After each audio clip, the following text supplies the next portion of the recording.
ہر ذی روح نے موت کا مزہ چکھنا ہے. میں نے سنا ہے کہ جتنے اچھے اعمال ہوں گے اتنا اچھا ذائقہ ہوگا. میرے بھائی ذائقہ مشکل ہی ہے جی اس کا، سیدھی سی بات ہے.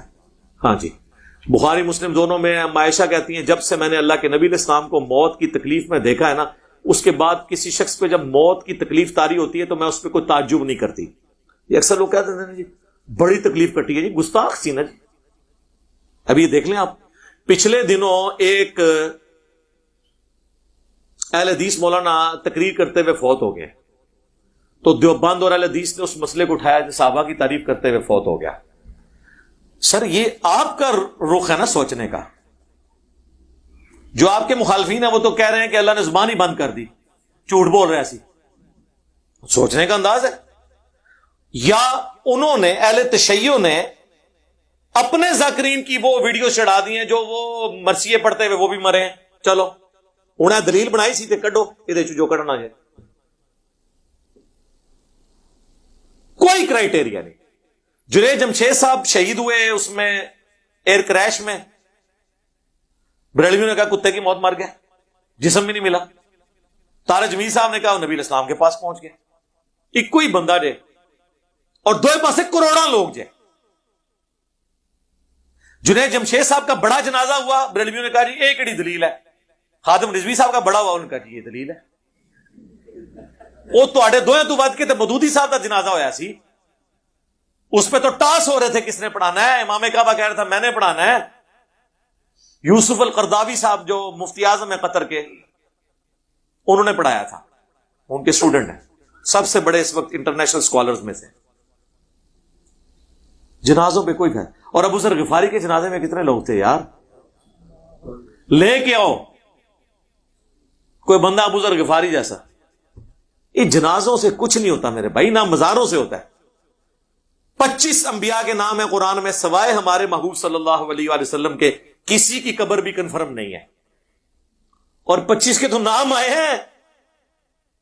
مسند احمد میں ایک حدیث ہے، اسے تلقی بالقبول حاصل ہے کہ 1,24,000 انبیاء ہیں جن میں 315 رسول ہیں. چلیں آپ ہمیں 1,24,000 کی بات کرتے ہیں، 315 رسولوں کی قبریں دکھا دیں سوائے محمد رسول اللہ کے صلی اللہ علیہ وسلم. اور وہ بھی اس کی میں آپ کو ریزن بتا دوں وہ کیوں قبر سلامت ہے. وہ بھی نہیں ہونی تھی، اس لیے کہ آپ کی نبوت قیامت تک کے لیے ہے. تو اللہ نے آپ کی قبر مبارک کو بھی سیو کر دیا کہ آپ کوئی پیغمبر نہیں آئے گا. یہ ریزن ہے. ادروائز کوئی اور پیغمبر آنا ہوتا اللہ کو کوئی ضرورت نہیں تھی، کیونکہ وہ جو فوت ہو گیا وہ تو اللہ کی جنتوں میں چلا گیا. تو یہ موت کا بعض ذائقہ چکھنا ہی پڑنا ہے. اب کوئی شخص آپریشن سے گزرتا ہے اسے تکلیف کاٹنی پڑتی ہے، لیکن ایک بندے کو اپینڈکس کی تکلیف ہے، اس کے بعد آپریشن کے کٹ کی جو تکلیف ہے وقتی طور پہ تو وہ سن کر دیتے ہیں، لیکن بعد میں دوائیاں کھاتے ہوئے اور وہ کئی ہفتوں تک وہ آپ کو چلتے ہوئے فیل ہوتا ہے، لیکن آپ ایک بڑی تکلیف سے بچتے ہیں. موت ایک وہ دروازہ ہے جس کے بعد ہمیشہ کی کامیابیاں کھلنے والی ہیں انشاءاللہ. تو وہ اللہ تعالیٰ اس تکلیف کو آسان کر دیتا ہے. تکلیف تو ہونی ہے جی، وہ تو آپ چھوڑ دیں، وہ تکلیف تو ہونی ہے، باقی اللہ تعالیٰ کسی کے لیے آسان کر دے مشکل، باقی اس طرح کچھ نہیں ہوتا. حضرت ابو عبیدہ ابن جرح، بخاری میں حدیث ہے، نبی علیہ السلام فرمایا ہر امت کا کوئی امین ہے، میری امت کا امین ابو عبیدہ ہے.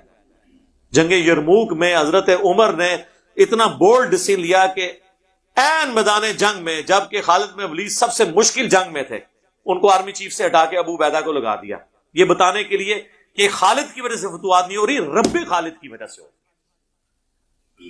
لیکن موت کیسے ہوئی ہے ابو عبیدہ کی؟ طاعون کے مرض میں. آپ کے لیے تو یہ کہہ دینا کافی ہے نا کہ طاعون کے مرض میں مر گیا کوئی بندہ. طاعون کے مرض میں کیسے بندہ مرتا تھا؟ اتنے موٹے موٹے پھوڑے پیپ والے پورے جسم پہ نکلتے تھے، اتنی تکلیف سے موت ہوتی تھی. ہم تو سمجھتے ہیں کہ صحابہ کرام کا اتنا مرتبہ ہے تو وہ بڑی یعنی مسکراتے ہوئے ایک بار ایسے وہ مسکراتے ہوں گے ساتھ ہی روح نکل جاتی ہوگی. یہ آپ کے کرائٹیریا میرے بھائی. حمزہ ابن عبد المطلب جو اللہ اور اس کے رسول کے شیر ہیں، ان کی لاش کا مسئلہ ہوا ہے، کان ناک کاٹے گئے، جگر تک نکال کے چبایا گیا، تو کیا ان کا مرتبہ کم ہو گیا؟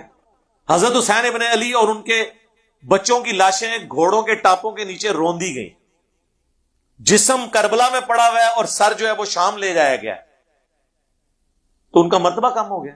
نہیں سر، یہ آپ کے کرائٹیریا. اس سے کوئی فرق نہیں پڑتا.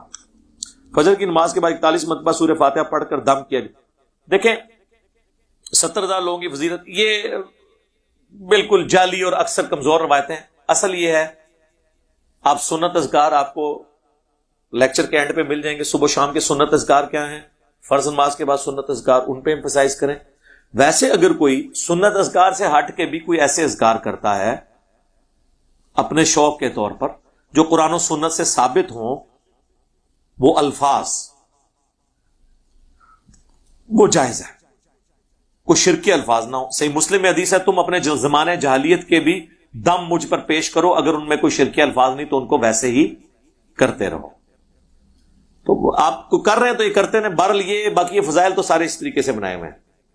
کیا نماز دل میں پڑھ سکتے ہیں یا اتنی آواز میں کہ خود سنائی دے؟ دل میں نماز سے مراد اگر آپ یہ لے رہے ہیں نا کہ آپ کے کان نہ سنیں, زبان بھی نہ ہلے, تو وہ تو نماز ہوتی نہیں ہے. کیونکہ شریعت کے اندر پڑھنے سے مراد کم از کم اتنا ہے کہ وہ اپنے کان سنے, اور کان سننا یہ نہیں ہے کہ یہاں سے نکل کے سنے, اندر سے یہ آواز. بعض لوگ نماز پڑھ رہے ہوتے ہیں ساتھ والوں کو بھی آواز آ رہی ہوتی ہے, وہ غلط ہے. اگر کہیں پر شور ہے, موٹر چل رہی ہے, جنریٹر چل رہا ہے, آپ اندازے سے اتنی آواز سے پڑھیں کہ اگر یہ بند ہو جائے تو مجھے آواز سمجھ آ رہی ہوتی. باقی آپ بلکہ میں تو کہتا ہوں جنریٹر موٹر چل بھی رہو تب بھی آپ کو آواز آ رہی ہوتی ہے, کیونکہ وہ اندر سے آواز جا رہی ہوتی ہے. جب اپنی زبان سے پڑھتے ہیں تو آپ کو فیل ہو رہی ہوتی ہے وہ آواز, اس سے کوئی آپ کو کوئی پرابلم نہیں ہوتی ہے. لیکن اگر زبان سے نہیں, تو جہاں پر بولنا اور پڑھنا مراد ہے وہاں زبان ضروری ہے. طلاق بھی دل میں نہیں ہوگی. کئی لوگ ادھر آئیں جی میرے دل میں بار بار خیال آتا ہے, قیامت تک آتا رہے, طلاق نہیں اس طرح ہوگی. کوئی جانور ذبح کرنے لگا دل میں اللہ کا نام لے گا, نہیں, زبان سے لینا ضروری ہے, اور اتنی آواز سے کہ اپنے کان سنیں.